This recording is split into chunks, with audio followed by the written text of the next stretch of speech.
So I've discerned that the temperatures are in that 370 to 400 range. So I'm going to go ahead and start my timer and charge my 15 pounds of Sumatra. And my actual airflow is right at about 35%. My gas is at 1 kPa, which may be a little low.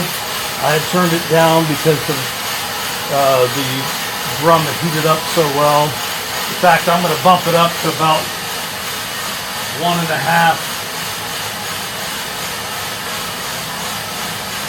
See how that goes, and we'll see how the turnaround is, see what the temperature is and the time on the turnaround. If it does it in about 1 minute and 15 seconds, then I may just leave it at that. Gas.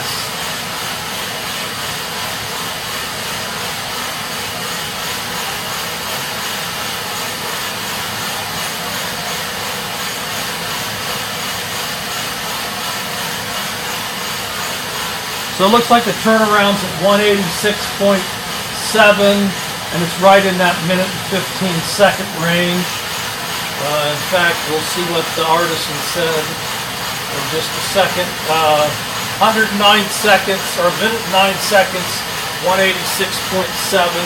So now we're getting our climb. So I think we're pretty good at leaving this at the moment on the same gas pressure, which is about 1.6 kPa, and the airflow is at about 35%, and our drum speed is at about 73%. We'll see how that goes, because we want to try to get the drying phase done in about 5 to 6 minutes, and right now it's at 213 degrees at 2 minutes 13 seconds. So we've got another 100 degrees to go in the next 3 or 4 minutes. So we'll see how that goes. Hopefully I've got the focus in good, but as you can see, Artisan's a good predictor of the roast, and it's telling me at the rate of rise that it's going, that we're going to hit 430 degrees at about 7 minutes, which is a little bit faster than I want it to go. But based on what we're seeing here on the control panel, which I'll bring it over in a second, and hopefully you can see that, is we're at almost 4 minutes at about 275 degrees. So we've got about 50 some degrees to go to reach the end of the drying phase. So I am going to bump it back. I'm going to bump it back to about 1.25 kPa, and I'm actually going to bump up my airflow to about 40%. And we'll see how that goes. And that probably will bring us to our 330 degrees right at about 5 minutes, 5.5 minutes. In fact, Artisan's telling me now that we will reach 330 at just a little bit over 5 minutes at the rate it's going. So we can see that's pretty much holding true here.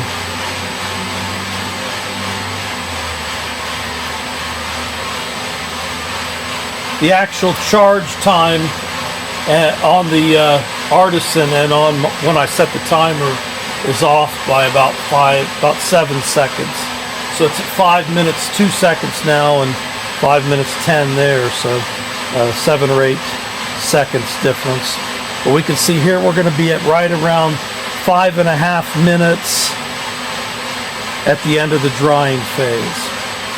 And then I'm going to bump up my airflow a little bit to about 50%. And I'm actually going to, well, let me just wait till it hits 330, which is going to be closer to 5 minutes 45 seconds. And here we are at 330 at 5 minutes 49 seconds on the control panel, right about 5 minutes 45 seconds on Artisan, which is going to be a little bit more accurate. And now I'm going to cut back my gas just a little bit. I'm going to cut it back to about 1 kPa, and I'm going to bump up my airflow just a little bit, maybe to 55%, and see what happens. What we never want to happen is for the bean temperature to stall, which you can see it's not. Sometimes if you turn up your airflow when you're going into a Maillard phase, you might see a stall on the ET or a slowdown on the ET, but that's okay as long as you see the continual rise on the BT or the bean temperature. So what I'd like to do is to get into first crack somewhere around 8 minutes or so. I'm going to bring you to the front of the roaster so you can get a visual on how the beans look. So here we are now. We're at about 7.5 minutes, 370 degrees. My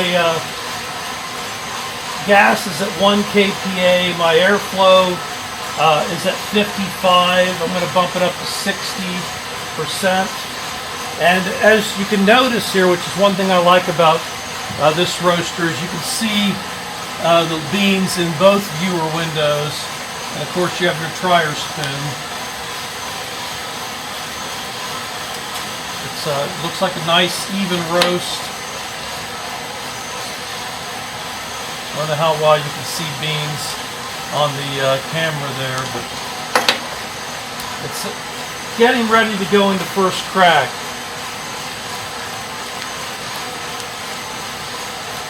Yep, I'm hearing first crack, about 387 degrees, and we're at 8 minutes 21 seconds.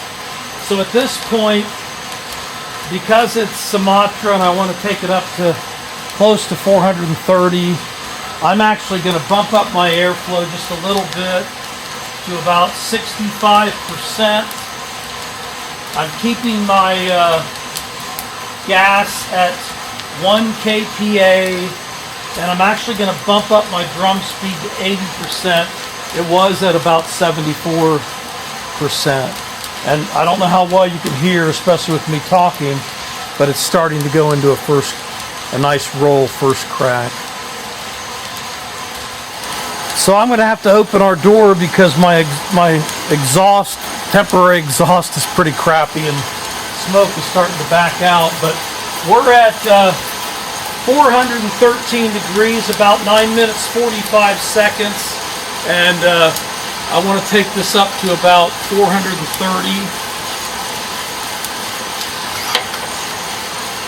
So we're at close to 10 minutes, about 420 degrees.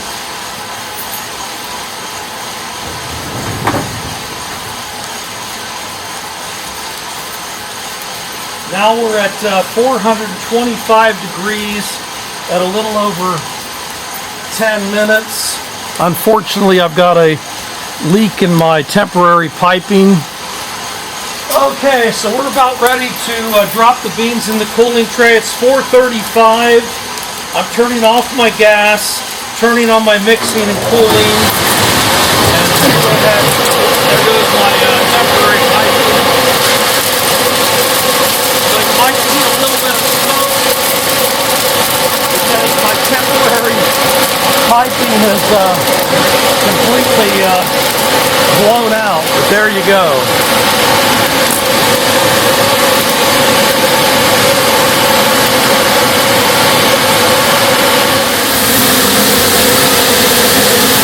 So that's 15 pounds in the BC35. Took it up to about 435 degrees. A real nice, even, full Soul City Plus on the Sumatra. I don't like to go much darker than that myself. You can't really tell with the lighting. The lighting's pretty poor in here, but it's not as dark as it looks on the camera. You can tell now. Just to give you a little visual on the Artisan, we charged it at about 392 degrees. It turned around at 1 minute 9 seconds at 186.7 degrees. A nice steady climb. End of drying phase at 5 minutes 45 seconds at 331 degrees. Beginning of first crack at 387. We dropped it at 10 minutes 48 seconds at 436.4 degrees. So obviously, if you were doing back-to-back roasts, which probably you would be doing in a roaster this size, you would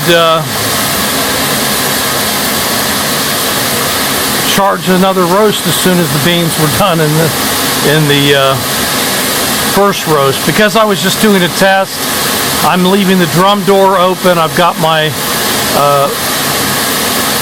chaff fan on at 100%. And I'm going to cool the roaster because that's all I'm doing in that, as this was just a test roast today.